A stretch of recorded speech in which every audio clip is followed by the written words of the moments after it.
ओम नमः शिवाय. मित्रांनो, तुम्हाला भस्म म्हणजे काय माहीत आहे काय? भस्म म्हणजे शुद्धता, त्याग आणि अनंतत्वाचे प्रतीक.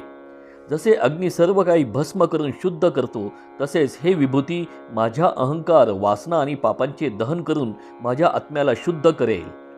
भस्म धारण करताना मनातील भावना, हे महादेवा, जसे हे भस्म नश्वर जगाच्या मोहातून मुक्त आहे, तसेच माझे मनही सर्व आसक्तीपासून मुक्त होऊ दे.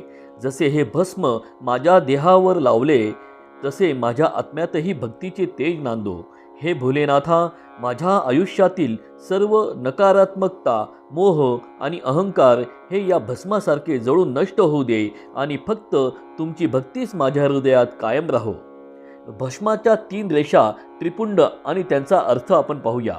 पहिली रेषा सत्य, अस्तित्व, माझे जीवन शुद्ध आणि सत्याच्या मार्गावर असो. दुसरी रेषा चित, म्हणजे ज्ञान आणि प्रकाश, हे महादेवा, मला आत्मज्ञान आणि विवेक बुद्धी प्राप्त होऊ दे. तिसरी रेषा आनंद, परम शांती आणि मोक्ष, माझ्या जीवनातही तुमच्या कृपेची अमर आणि आनंदाची अनुभूती राहू दे.